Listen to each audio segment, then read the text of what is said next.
제목은 내 속에 거하는 죄입니다. 로마서 7장 1절에서 20절까지입니다. 로마서 7장 1절에서 20절까지 내 속에 거하는 죄입니다. 자, 1절부터 다 찾습니까? 자, 시작. 형제들아, 내가 법 아는 자들에게 말하노니 너희는 그 법이 사람이 살 동안만 그를 주관하는 줄 알지 못하느냐. 남편 있는 여인이 그 남편 생전에는 법으로 그에게 매임받으나 만일 그 남편이 죽으면 남편의 법에서 벗어나느니라.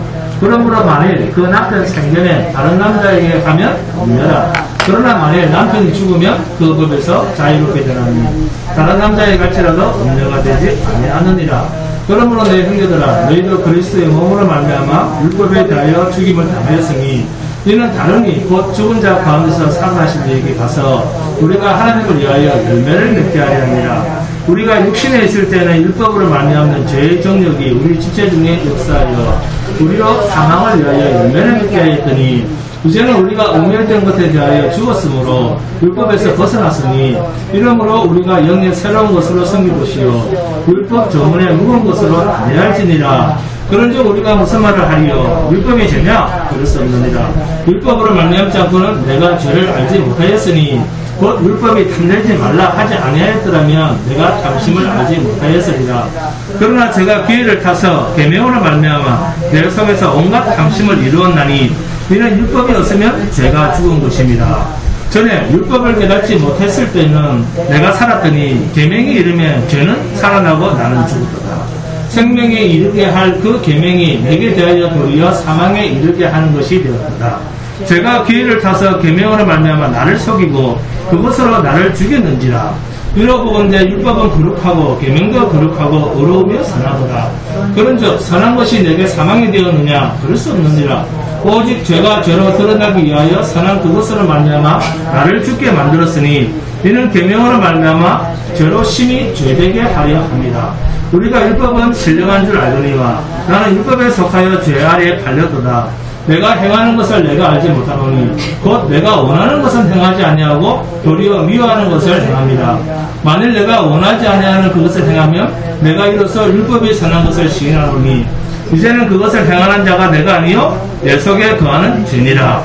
내 속 곧 내 육신에 선한 것이 거하지 아니하는 줄 아노니 원함은 내게 있으나 선을 행하는 것은 없느니라. 내가 원하는 바 선은 행하지 아니하고 도리어 원하지 아니하는 바 악을 행하는도다. 만일 내가 원하지 아니하는 그것을 하면 이를 행하는 자는 내가 아니요 내 속에 거하는 죄니라. 성도는 율법으로부터 해방된 존재입니다. 율법의 종에서 우리는 의의 종의 신분으로 율법의 자유함을 얻은 자들입니다. 물론 자유함이라는 것이 내 멋대로 하는 자유함은 아닙니다. 다만 율법에 매여 있던 내가 그 율법에서 노임을 받고 이제는 다른 남편, 곧 새 남편 그리스도에게 매이게 됐다는 것입니다. 우리는 율법으로부터 해방된 자로서 새로운 남편이신 그리스도에게 매이게 된 신분이 되었습니다. 본문 1절을 보시면 형제들아, 내가 법 아는 자들에게 말하노니 너희는 그 법이 사람이 살 동안만 그를 주관하는 줄 알지 못하느냐? 사람이 살아있는 동안은 그 법이 뭡니까? 율법이 주장한다는 것입니다. 율법이 주장할 수 있는 것은 살아있는 사람에게만 주장할 수 있습니다. 여기서 살아있는 사람이라고 하는 것은 예수 안에 있는 생명을 얻었다는 의미로서의 산자와는 전혀 다른 의미입니다. 우리의 옛 사람이 죽지 아니한 죽음을 경험한 적이 없는 자로서의 살아있는 겁니다. 그리스도의 생명은 그리스도와 함께 십자가에 못 박혀 죽었다라고 하는 이 죽음을 경험한 자에게 주어진 은혜가 그리스도의 생명입니다. 갈라디아서 2장 20절입니다. 내가 그리스도와 함께 십자가에 못 박혔나니 그런즉 이제는 내가 사는 것이 아니요 오직 내 안에 그리스도께서 사시는 것이라. 이제 내가 육체 가운데 사는 것은 나를 사랑하사 나를 위하여 자기 자신을 버리신 하나님의 아들을 믿는 믿음 안에서 사는 것이라. 과거 완료형입니다. 그리고 갈라디아서 5장 24절을 보시면 그리스도 예수의 사람들은 육체와 함께 그 정욕과 탐심을 십자가에 못 박았느니라. 신자라고 하는 사람은 이미 죽음을 경험한 자로서 존재하는 것입니다. 우리는 이미 죽음을 경험한 자예요. 죽음을 경험하지 않은 자는 그리스도의 생명의 은총을 받았다라고 말할 수가 없습니다. 우리는 중생한 자, 거듭난 자, 새로 태어난 자입니다. 아멘? 새로 태어났다라는 말은 옛사람이 죽었다 그런 말 아닙니까? 신자는 중생한 자입니다. 거듭난 자입니다. 죽음을 경험한 자입니다. 그런데 아직도 율법에 매였다면 그것은 아직도 살아있는 자, 죽음을 경험하지 않은 자다 그 말입니다. 무슨 말입니다? 본문 1절입니다. 형제들아 내가 법 아는 자들에게 말하노니 너희는 그 법이 사람이 살 동안만 그를 주관하는 줄 알지 못하느냐? 그 법이 사람이 살 동안만 그를 주관하는 줄 알지 못하느냐? 죽지 않은 자에게만 율법이 주관한다 그 말이죠. 그래서 지금도 율법을 지켜야 된다 라고 말하는 사람은 죽음을 경험한 자다 경험하지 않은 자다? 그렇죠. 죽음을 경험하지 않은 자입니다. 죽음을 경험하지 않은 자는 거듭날 수가 없습니다. 거듭난 자는 죽어서 다시 태어난 자입니다. 그래서 그리스도인이라고 하는 존재는 중생 곧 거듭난 자를 의미합니다. 죽음을 경험하지 않으면 결코 십자가를 안다고도 말할 수가 없습니다. 죽음의 경험이 없다라고 하는 증거는 지금도 내가 율법을 지켜야 되고 율법의 매인자로 살아가느냐 아니면 이미 율법의 요구에는 죽은 자로서 그래서 이제는 율법이 내게는 어떻게 할 수 없는 율법과는 이미 사별한 자로서 죽음으로 사별한 자로서 자유한 자로 살아가느냐 하는 이 문제입니다. 율법의 요구는 죽음입니다. 율법은 우리를 죽음으로 몰고 갑니다. 죄의 삭은 사망이요. 율법은 우리의 죄를 드러내기 때문에 율법 아래서 인간은 반드시 죽습니다. 그래서 신자는 율법 앞에서 죽어야 할 자인 것을 아는 자입니다. 그런데 내가 죽어야 할 그 자리에 나 대신 죽으신 분이 있습니다. 그래서 인간의 본질을 아는 참 신자된 자는 나 대신 죽은 그리스도와 그가 쏟은 물과 피로 태어난 교회에 관심을 갖지 않을 수가 없습니다. 그리고 그리스도로 인해서 내가 산자로 여김을 받고 과거에 내가 매였던 율법이라고 하는 남편에 대해서는 이미 나는 죽은 자이기 때문에 과거의 남편이었던 율법이 나에게 영향력을 행사할 수 없고 나는 율법의 영향력 아래 있지 않다라고 하는 이 사실을 잘 아는 자입니다. 성도는 율법에 대해서는 죽고 새 남편 그리스도에게로 간 자입니다. 이것을 두고 은혜 안에 있는 자다 성경은 그렇게 말합니다. 이 사실을 본문 2절 3절에서 남편과 아내의 관계로 예를 들면서 말을 하고 있습니다. 본문 2절 3절입니다. 남편 있는 여인이 그 남편 생전에는 법으로 그에게 매인받으나 만일 그 남편이 죽으면 남편의 법에서 벗어나느니라. 그러므로 만일 그 남편 생전에 다른 남자에게 가면 없느라. 그러나 만일 남편이 죽으면 그 법에서 자유롭게 되나니 다른 남자에 갈지라도 음녀가 되지 아니하느니라. 네? 옛 남편인 율법이 죽고 사라졌다, 그런 말은 아닙니다. 이것에 대해서 본문 4절에서 뭐라고 합니까? 율법에 대하여 죽임을 당하였으니, 이 말은 본문 2절에 남편이 죽으면 남편의 법에서 벗어나느니라, 남편이 죽으면 남편으로부터 해방이 된 것처럼 율법에 대하여 죽었으면 그는 율법으로부터 자유함을 얻었다, 그 말입니다.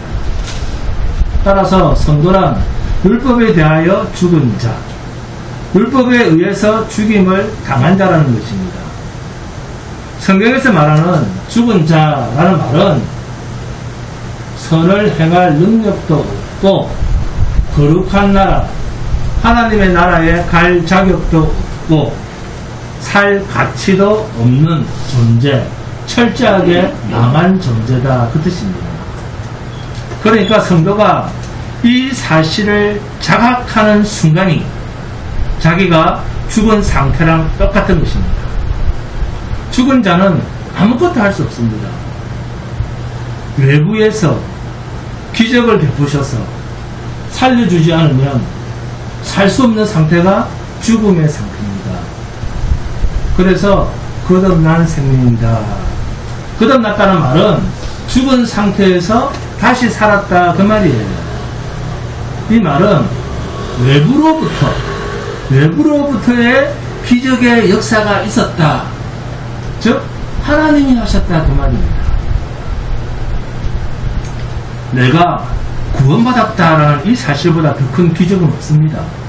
본문 4절입니다. 그러므로 내 형제들아, 너희도 그리스도의 몸으로 말미암아 율법에 대하여 죽임을 당하였으니 이는 다르니 곧 죽은 자 가운데서 살아나신 이에게 가서 우리가 하나님을 위하여 열매를 맺게 하려 함이라. 아멘. 너희도 율법에 대하여 죽임을 당하였으니, 이렇게 말하죠. 그런데 사실 우리가 죽임 당한 경험이 있습니까? 없지 않습니까? 네? 율법에 대하여 죽임을 당한 자는 누굽니까? 예수님입니다. 그리고 신자는 그분의 죽음에 참여할 때 그리스도 안에서 주님과 함께 죽고 주와 함께 산 자가 되는 것입니다. 이게 신자입니다. 때문에 신자는 그리스도 앞에서 내가 죽어야 할 죄임을 자각할 수밖에 없습니다. 나의 무능함을 고백하면서 주님의 거룩하신 의에 철저하게 의지하며 사는 것, 이것이 주 안에서 주와 함께 사는 삶입니다. 주님만 의지하고 주님만 사랑하고 주님만 자랑하고 주님만 전하는 자가 신자입니다.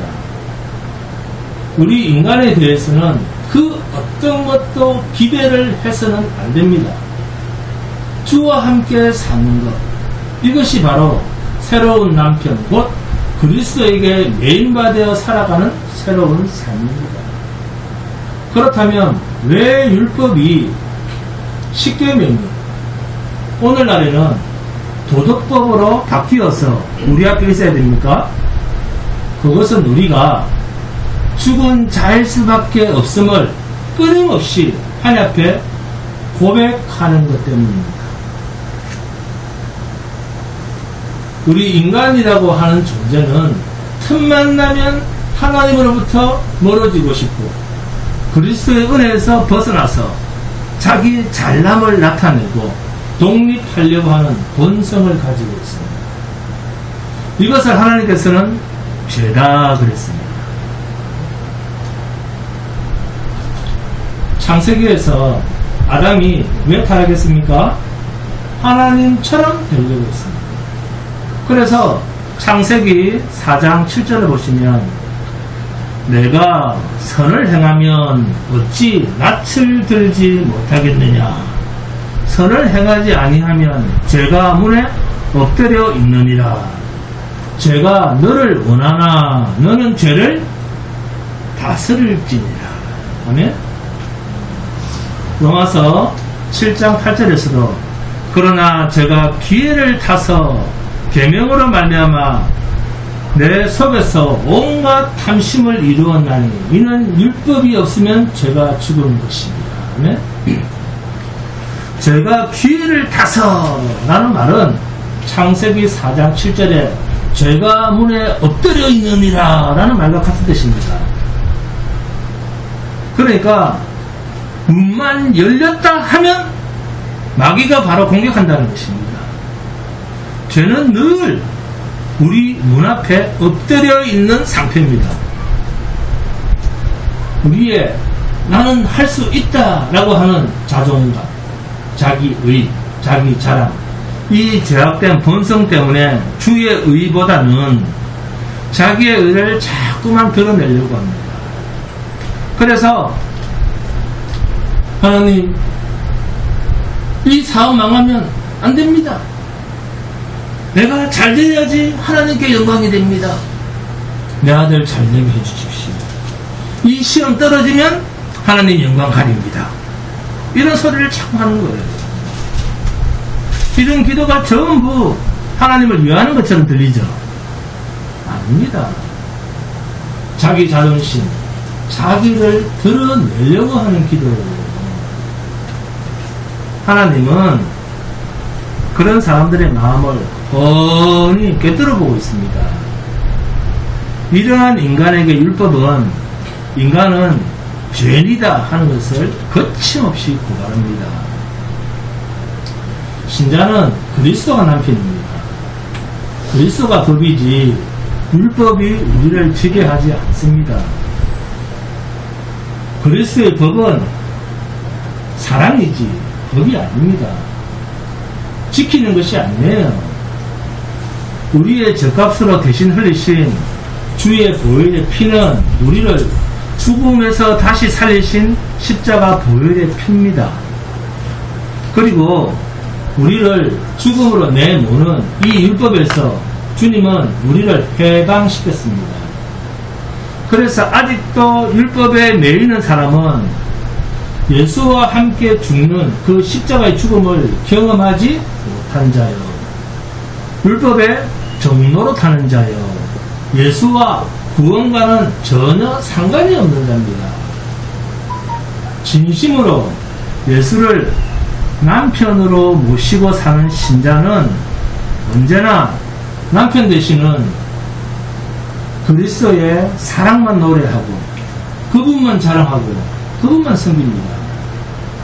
이러한 신자는 그리스도의 사랑에 매여서 살아가기 때문에 그리스도의 사랑의 능력으로 십계명의 명령에도 충족하며 살아갑니다. 율법의 완성은 사랑이라 했습니다. 그리스도의 사랑을 충만히 드러내는 삶은 율법을 완성하는 사람입니다. 그리스도의 사랑에 매여 사는 자는 주님이 다 이루신 그 완성된 십자가의 흔적이 보여야 됩니다. 이것이 그리스도입니다. 주님의 그 사랑, 율법의 완성이신 주님의 그 망극한 사랑을 자랑하는 것, 이것이 율법을 완성하는 것입니다. 그리고 이렇게 주님만 자랑하는 신자는 처음부터 끝까지 자기 스스로 한 것이 없다 이렇게 고백을 합니다. 있다고 하면 나를 대신해서 죽으신 그리스도의 피에 감사하며 살아갈 뿐입니다. 주님의 은혜와 사랑에 감사할 뿐입니다. 이 감사함까지도 내 의가 아니요 내 믿음이 아닙니다. 하나님께서 주신 하나님의 은총이요 하나님의 사랑이요 하나님의 긍휼하심이라는 것을 고백하면서 주님만 드러내고 주님만 사랑하고 주님만 자랑하는 일에 전 인생을 쏟으며 살아갑니다. 그리스도와 함께 십자가에서 죽고 그리스도와 함께 다시 산다는 것입니다. 그래서 이와 같은 신자는 마음껏 새 남편이신 그리스도의 은혜만 자랑하며 살아가는 자유자입니다. 이 자유자의 신분을 가지신 여러분은 율법에 매이지 마시고 율법의 완성자이신 그리스도를 율법에 매여있는 종들에게 전하고 드러내는 담대한 증인으로 사시기 바랍니다. 그런데도 아직도 인간의 노력을 통해서 우리가 사는 이 세상을 아름답게 유지시키자, 사회 개혁, 사회 정화 이런 운동을 하는 기독교 단체들이 많이 있습니다. 그 대표적인 예가 기독교 윤리 실천 운동입니다. 이게 어떤 단체인가 하고 제가 조사를 해보니까 복음에 합당한 윤리적 삶과 교회, 그리고 정의롭고 평화로운 사회를 지향하는 기독교의 진보적 복음주의 계열의 개신교 서민 운동 단체이다, 이렇게 나와 있었습니다. 젊은 혈기가 많은 기독교 청년들이 이런 것이 하나님 앞에 영광이 되고 하나님의 뜻에 우리가 함께 동참해서 하는 일이다, 그렇게 생각을 하면서 참으로 열심히들 합니다. 그러나 이러한 일들이 하나님의 뜻이 아니다라는 사실입니다. 하나님의 뜻은 결코 인간의 힘을 빌려서, 노인네는 힘이 없으니까 젊은 청춘의 힘을 빌려서 이 세상을 아름답게 새롭게 고쳐가는 것이 하나님의 뜻이 아닙니다. 하나님에게는 우리가 그토록 아끼고 새롭게 해보려고 하는 이 세상을 살기 좋은 땅으로 유지하려고 하는 그런 의도가 하나님께는 전혀 없습니다. 베드로후서 3장 7절을 보시면 이제 하늘과 땅은 그 동일한 말씀으로 불사르기 위하여 보호하신 바 되어 경건하지 아니한 사람들의 심판과 멸망의 날까지 보존하여 두신 것이라. 네? 하나님의 의도는 절대로 저와 여러분이 사는 이 세상을 아름답고 새롭고 더욱더 잘 생활할 수 있도록 그렇게 하지 않습니다. 하나님의 계획이 있으시다면 마지막 때 우리가 사는 이 악한 세상을 티끌만한 흔적도 없이 완전히 없애버리시는 것, 이것이 하나님의 뜻이요 계획입니다. 그럼에도 불구하고 인간들이 자기 마음대로 하나님의 뜻을 조작해서 말하고 가르치고 그것을 하나님의 일이다, 하나님의 영광이다, 이렇게 이름을 갖다 붙입니다. 여러분, 우리가 살고 우리가 영원히 생명에 참여되는 이래는 우리 인간이 하나님과 함께 세상 개혁을 하고 기독교 윤리 실천 운동을 하고 청년들이 일어서서 정의 구현을 할 그런 일은 단 한 가지로 있습니다. 예를 들어 신자는 기도를 해도 내 것을 이루려고 기도를 하는 것이 아니라 그 기도를 통해서 모든 일을 하나님께서 다 하셨다라는 것을 기도를 통해서 보여주는 것입니다. 그게 기도의 마지막 뭐죠? 주님이 다 하셨습니다. 그 말이 뭡니까? 주 예수 그리스도의 이름으로 기도합니다. 그럼 헌신과 봉사는요? 주 예수 그리스도의 이름으로 했습니다. 그 말이에요. 내가 했습니다. 그게 아니라니까요. 성도의 처음과 끝, 시작부터 마지막까지 주 예수 그리스도의 이름만 남지 자신의 이름은 남아있어서는 안됩니다. 주 예수 그리스도의 이름으로 라는 말의 의미가 바로 이런 뜻입니다. 내 인생이지만 내 모습은 없다, 내 자리는 없다, 그 말입니다. 헌금도 그렇습니다. 주 예수 그리스도의 이름으로 헌금이 드려질 때 그 헌금이 연락이 됩니다.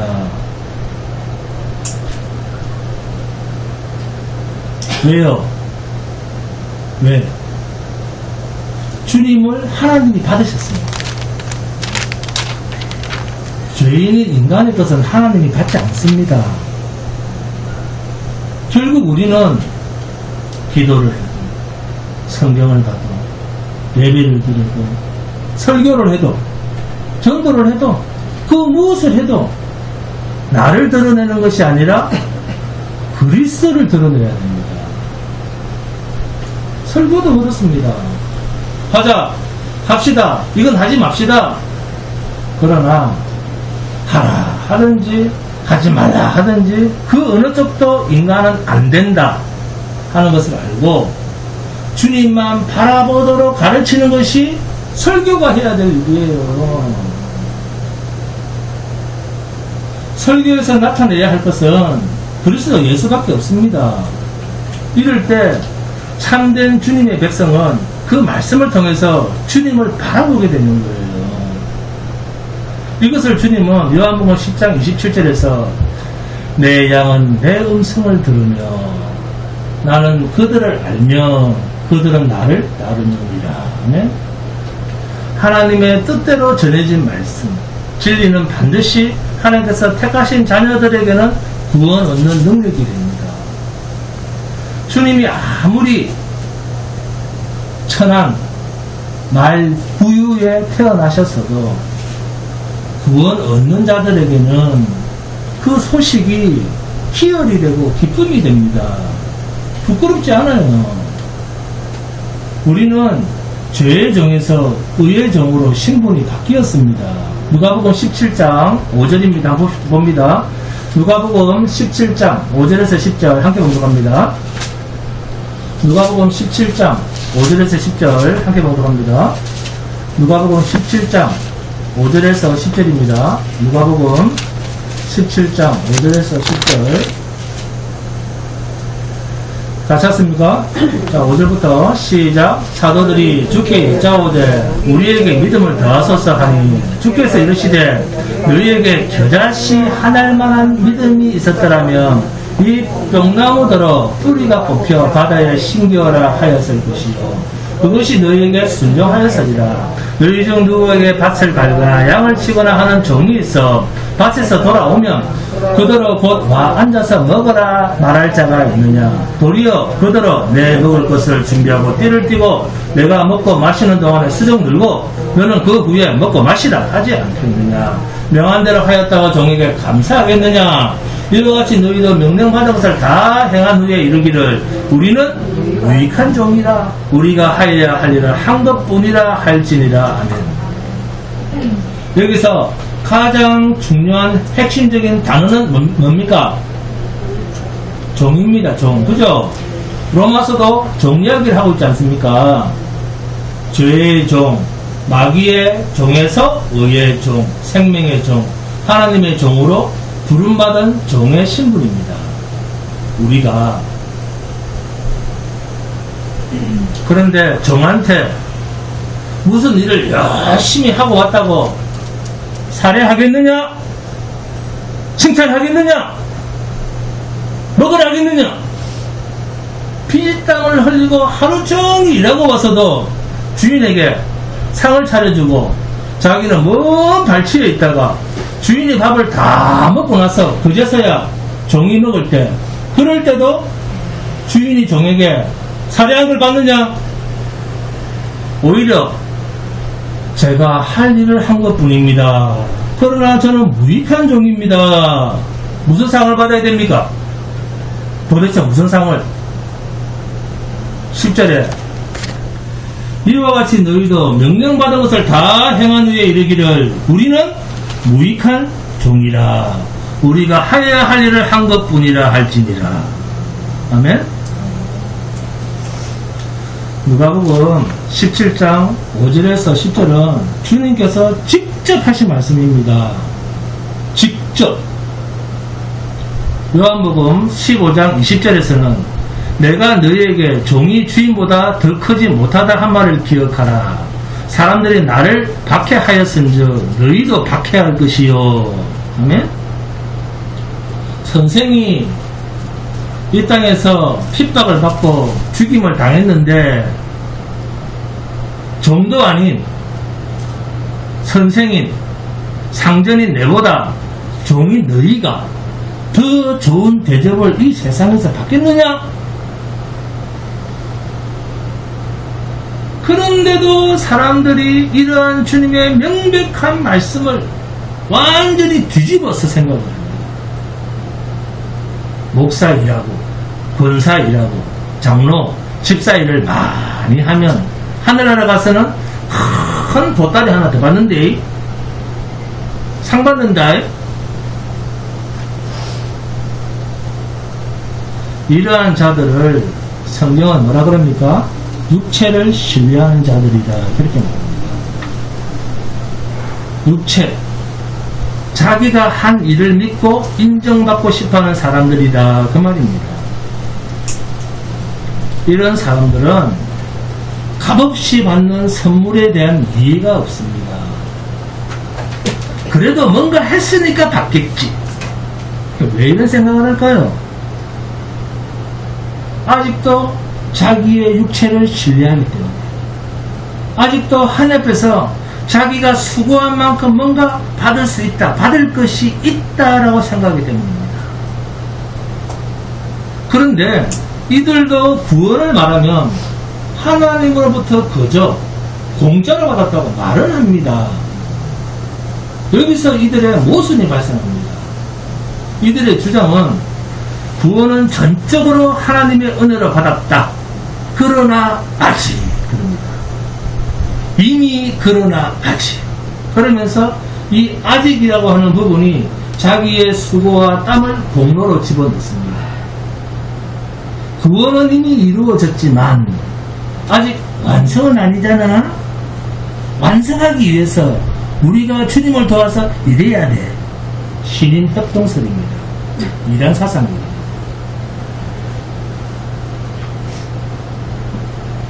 주님이 십자가에서 다 이루셨다는데 그 주님이 죽으신 일을 그렇게 볼품없이 만들어야 됩니까? 기분 좋습니까? 그러면?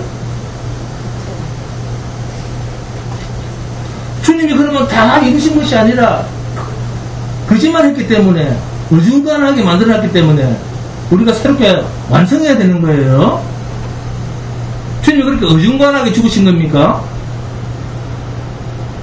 1분은 됐는데 1분은 우리가 해야 됩니까? 예수님이 죽으시면 그런 겁니까? 십자가상에서 내가 다 이루었다는 이 말씀을 주님은 무엇 때문에 하셨을까요? 말도 안 되는 이런 주장으로 자신의 죄성을 감추려고 하는 교회 안에 있는 이런 위선적인 모습, 거짓 교리를 우리는 발견하는 즉시 버려야 됩니다. 인간의 무가치함을 알지 못하고 아직도 무가치한 것을 포기하지 못하고 가치 있는 존재인 것처럼 자신을 부추기는 자기의 욕구, 욕망, 그 정열이 하나님 앞에서 죄의 정욕이 된다는 사실입니다. 이거 잊지 마세요. 본문 5절입니다. 우리가 육신에 있을 때는 율법으로 말미암는 죄의 정욕이 우리 지체 중에 역사하여 우리로 사망을 위하여 열매를 맺게 하였더니, 우리가 육신에 있을 때 육체를 신뢰하는 자는 율법으로 말미암는 죄의 정욕이 우리 지체 중에 역사하여 결국 우리로 사망을 위하여 열매를 맺게 한다라고 분명히 말씀하고 있지 않습니까? 하나님께서 저와 여러분을 자유케 하신 것은 너희 멋대로 살아라 그렇게 자유롭게 하신 것이 아닙니다. 우리를 통해서 하나님을 위한 열매를 맺게 하시기 위해서 우리를 율법에서 자유케 하셨다 합니다. 본문 4절입니다. 그러므로 내 형제들아 너희도 그리스도의 몸으로 말미암아 율법에 대하여 죽임을 당하였으니 이는 다르니 곧 죽은 자 가운데서 살아나신 이에게 가서 우리가 하나님을 위하여 열매를 맺게 하려 함이라. 이 열매를 주님께서 십자가에서 다 이루었다 하셨다는 겁니다. 다 이루었다. 자, 한번 따라합니다. 다 이루었다. 다 이루었다. 잊지 마세요, 제발. 우리는 예수님이 하신 일을 증거하는 일이 열매입니다. 하나님이 다 하셨지 않느냐? 그러므로 내가 부정되어지는 사람. 하나님이 다 하셨기 때문에. 그죠? 그렇기 때문에 내가 부정되어지는 사람, 내 육체에 대해서 전혀 신뢰하지 않는 그 삶은 곧 그리스도의 십자가의 사건을 바로 아는 하나님의 은총을 입은 구원의 은총을 입은 자에게 보여주는 자연스러운 모습입니다. 본문 6절입니다. 이제는 우리가 얽매였던 것에 대하여 죽었으므로 율법에서 벗어났으니 이러므로 우리가 영의 새로운 것으로 섬길 것이요 율법 조문에 묵은 것으로 아니할지니라. 영의 새로운 것으로 섬겨야지 율법 조문에 묵은 것으로 하면 안 된다. 이것이 신자된 우리들의 현실입니다. 신자는 신자된 자들을 얽매고 있던 과거의 그 율법에 대해서는 이미 죽은 자입니다. 그리고 율법에 대해서 벗어난 자들입니다. 그리고 이제는 그리스도의 신부된 자로 살아가는 자들입니다.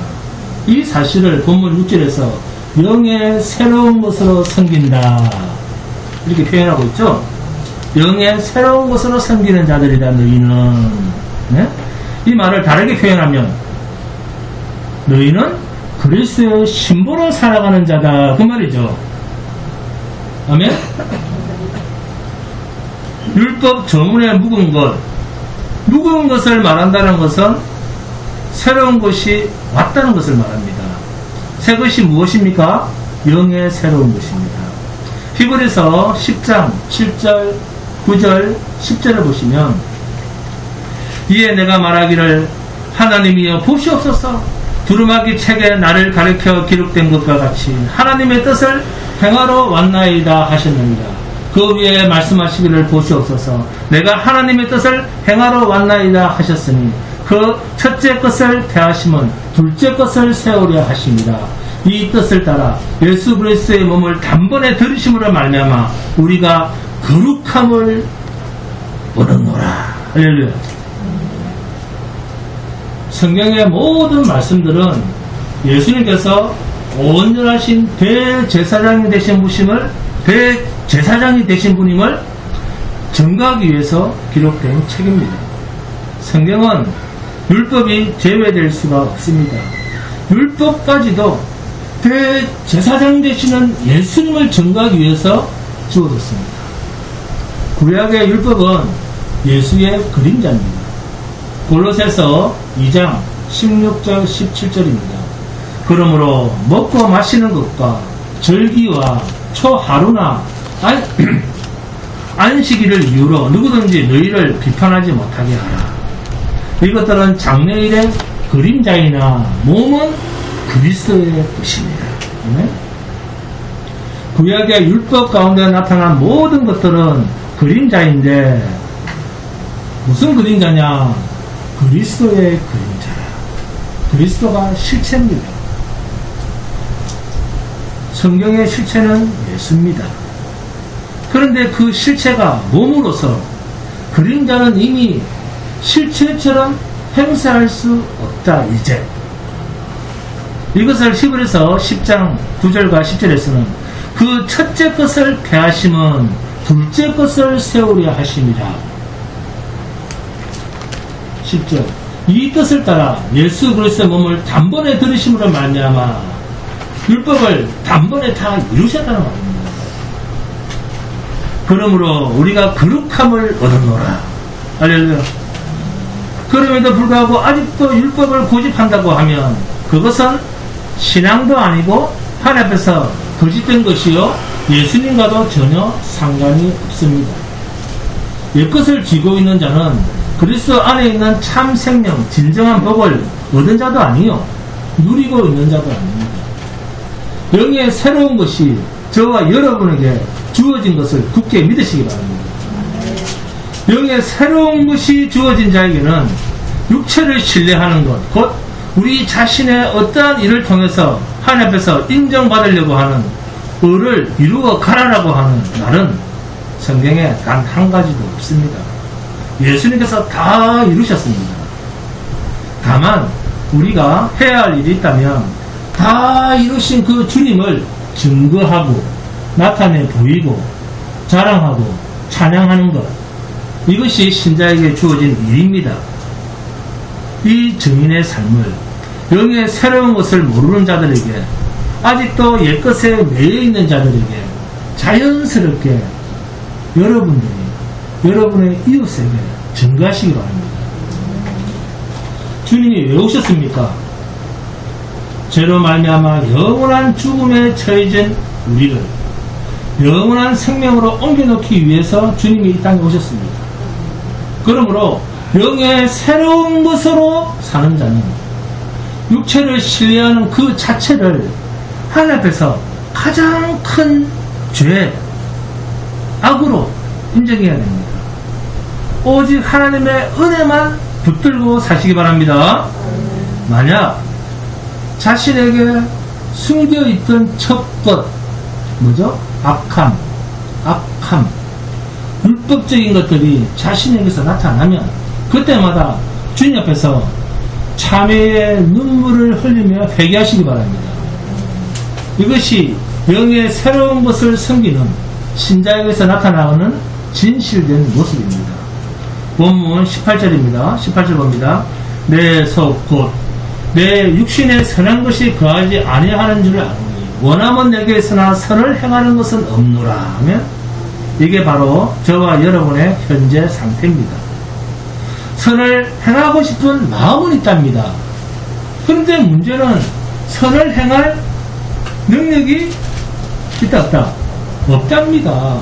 본문 14절입니다. 우리가 율법은 신령한 줄 알거니와 나는 율법에 속하여 죄 아래에 팔렸도다. 우리는 죄에게 팔려있는 죄의 노예, 죄의 종의 상태에 있습니다. 죄 아래 팔려 있습니다.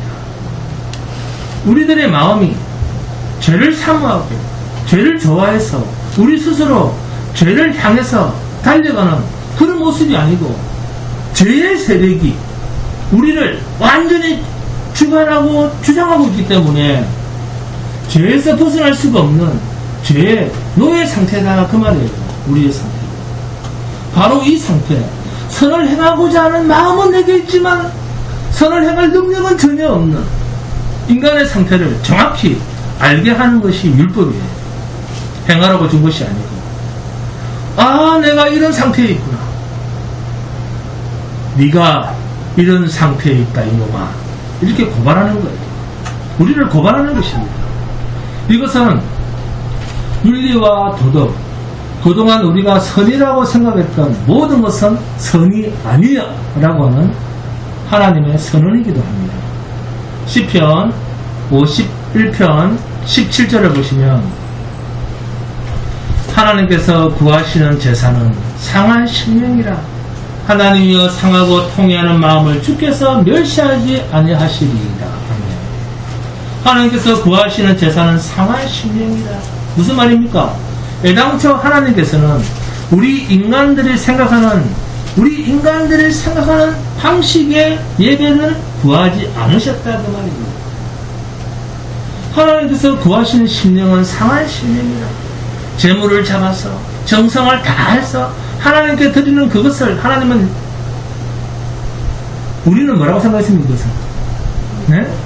재물을 잡고 정성을 다해서 하나님께 드리는 그것을 그들은 예배라고 생각을 했는데, 정작 하나님께서 구하시는 것은 제사 재물이 아니고, 그렇습니다, 재물을 드리는 그 사람의 마음, 자신이 죄인인 것을 고백하는 죄에 대한 슬픔, 죄에 대한 깨달음, 죄에 대한 비통함, 그런 상한 마음을 하나님은 요구하셨다 그 말이에요.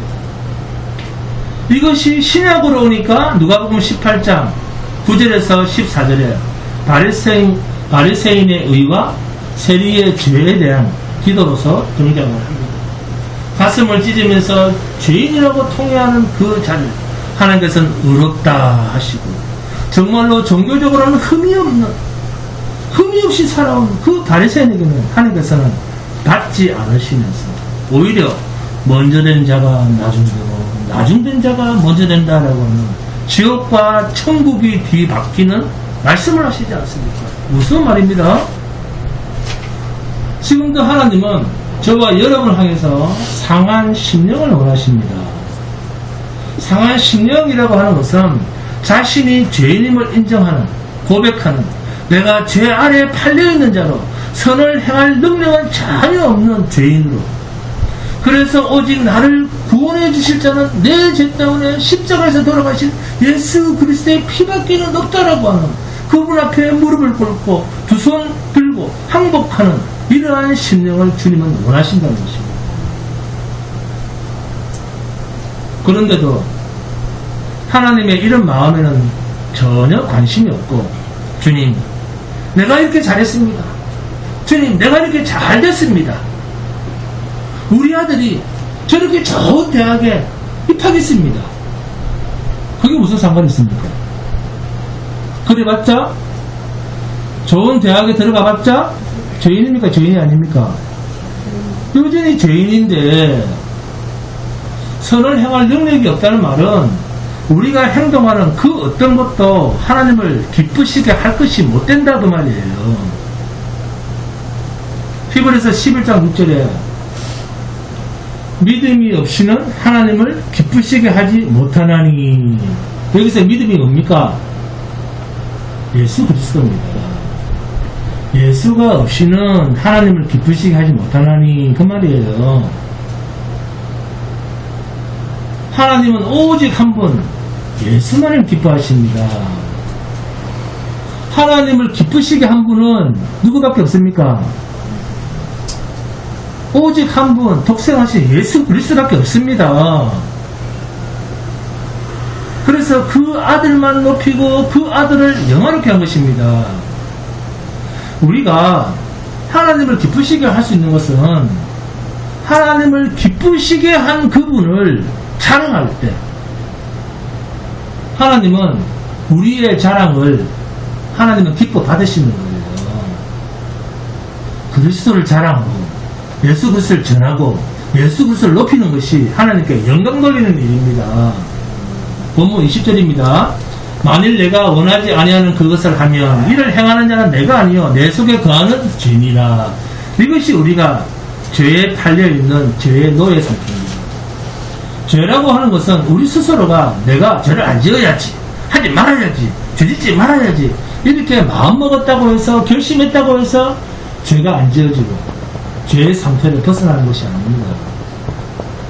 마음먹었다고 되던가요? 인간은 예배를 드려도 죄의 상태예요. 기도를 드려도 죄인의 상태예요. 성경을 봐도 구제를 해도 전도를 해도 아무리 착한 일을 산더미처럼 쌓아놓아도 죄인입니다. 예배를 드렸다고 해서 죄인이 의인으로 변해가는 것 아닙니다. 이것을 아는 자가 하나님의 은혜를 입은 자입니다. 자, 다윗을 예로 들어보겠습니다.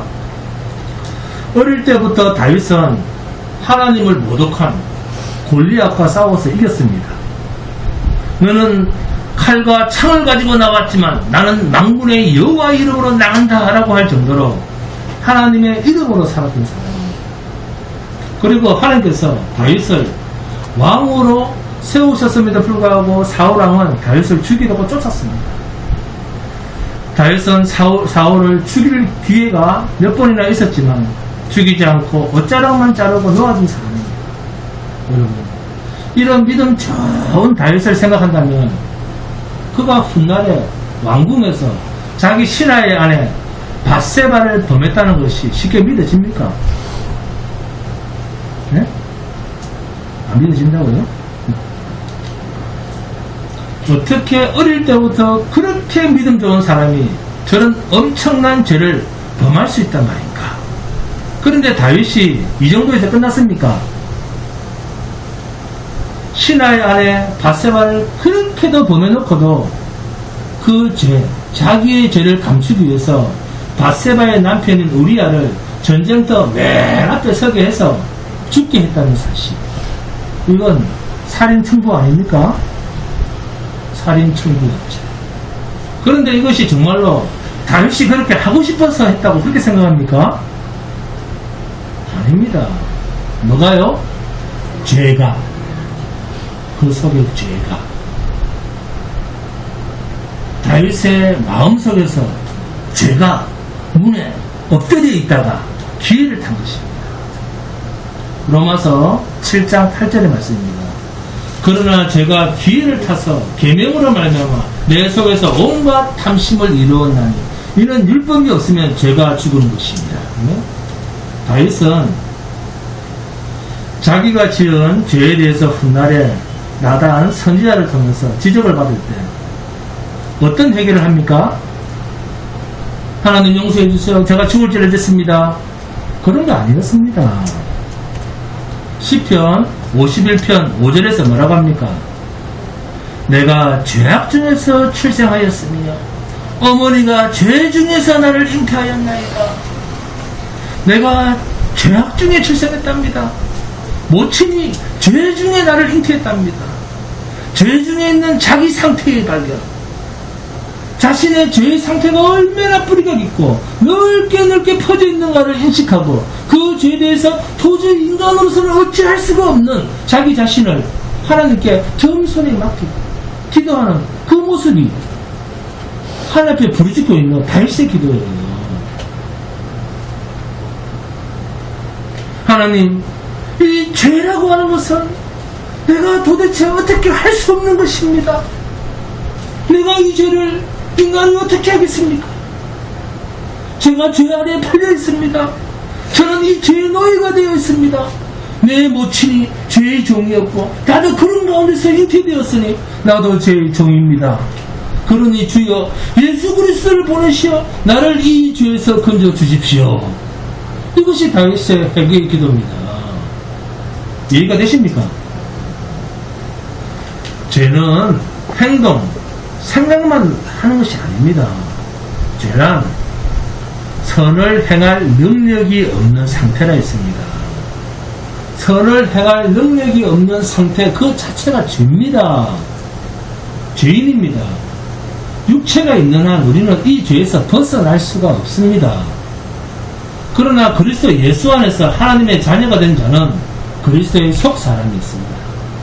그러므로 죄를 깨달을 수 있고 회개할 수 있고 그래서 죄를 이기고 사망을 이기신 자 우리 주 예수 그리스도를 바라볼 수 있습니다. 이 믿음으로 내가 어떤 환경, 어떤 형편에 처하든지 자기를 부인하고 예수 그리스도만 바라보고 따라가는 오직 믿음으로만 사는 복된 성도가 되시기를 주님의 이름으로 축원드립니다. 찬송합니다.